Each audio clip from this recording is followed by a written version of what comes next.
Hi everyone, आज मैं मेदू डोसा बनाऊंगी जिसको सेट डोसा भी बोलते हैं। खाने में बहुत सॉफ्ट और बहुत यमी होते हैं। तो चलिए स्टार्ट करते हैं। मैंने 1 कप पोहा लिया है और पोहा को अच्छे से वॉश कर लेंगे। और इसके बाद इसमें मैंने 2 से 3 चम्मच दही लिया है। आप ज़्यादा दही भी ऐड कर सकते हैं। और अगर आप खट्टी दही है तो आप थोड़ा कम ही दही ऐड कीजिएगा। उसके बाद मैंने इसमें नमक ऐड कर दिया है और इसको अब 10 मिनट के लिए रेस्ट पे रखेंगे। अब मैंने 2 कटोरी सूजी लिया है। सूजी को भी पानी से अच्छे से घोल लेंगे और एक थिक बैटर बना लेंगे और इसको भी हम 10 मिनट के लिए रेस्ट पे रखेंगे। ये ना इतना टेस्टी और हेल्दी है, बहुत अच्छा लगता है। ऐसे तो ट्रेडिशनली ये दाल और चावल से बनती है, बट आप इंस्टेंट बनाएंगे इस तरीके से भी बनाई जाती है और ये साउथ में बहुत अच्छी लगती है।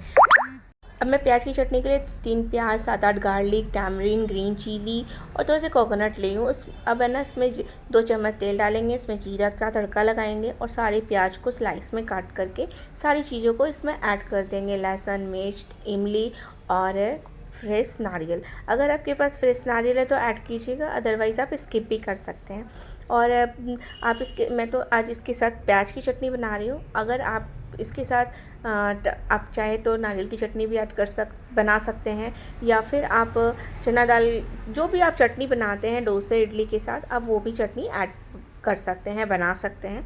अब मैंने इसमें नमक और भरकर 2 से 3 चम्मच कश्मीरी लाल मिर्च ऐड किया है और रोस्टेड चना दाल है वो 2 से 3 चम्मच मैंने ऐड किया है। अब ये रेस्ट हो गया है। अब इसको सारी चीज़ों को मैं मिक्सर में एक साथ ग्राइंड कर लूँगी। तो अब मैंने अभी जो पोहा 10 मिनट के लिए रेस्ट पे रखा था वो भी डाल दिया है और रवा भी, और इसको अच्छे से एक स्मूथ बैटर बना लेंगे। और आप देख सकते हैं, और थोड़ा सा पानी ऐड कर लेंगे। थोड़ा सा इसकी कंसिस्टेंसी आप पानी से एडजस्ट कर लीजिएगा। मेरी चटनी भी अच्छे से ठंडी हो गई है तो मैंने इसको पीस लिया है।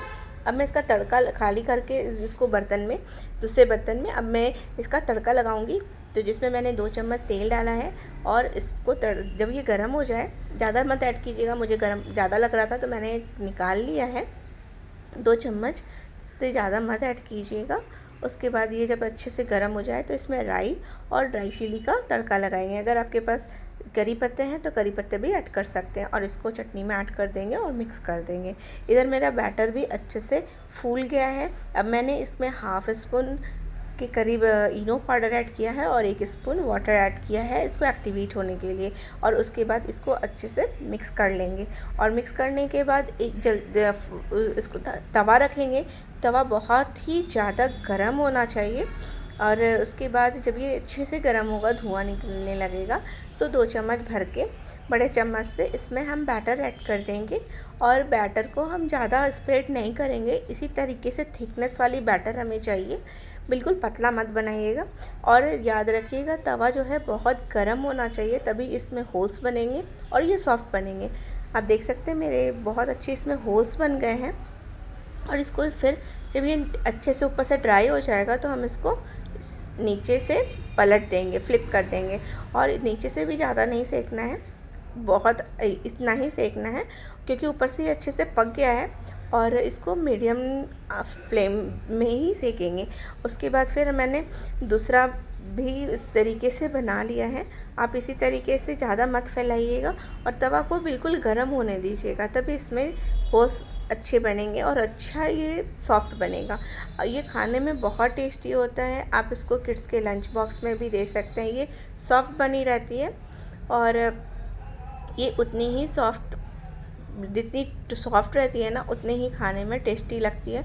ऐसे तो ये ट्रेडिशनल वे में दाल चावल से बनाई जाती है, बट इंस्टेंट आप इस तरीके से भी बना सकते हैं। और एक बार आप ज़रूर मेरी बात पे बना के देखिएगा। साउथ में ना डोसा बहुत तरीके से मिलता है, बहुत तरीके का मिलता है। उसमें ये सेट डोसा भी बहुत ही फेमस है, जिसको कई लोग सेट डोसा, कई मेदू डोसा भी कहते हैं। तो इस तरीके से आप बनाइए, आपको ज़रूर अच्छी लगे वीडियो तो लाइक, सब्सक्राइब एंड शेयर कर दीजिएगा। Thanks for watching.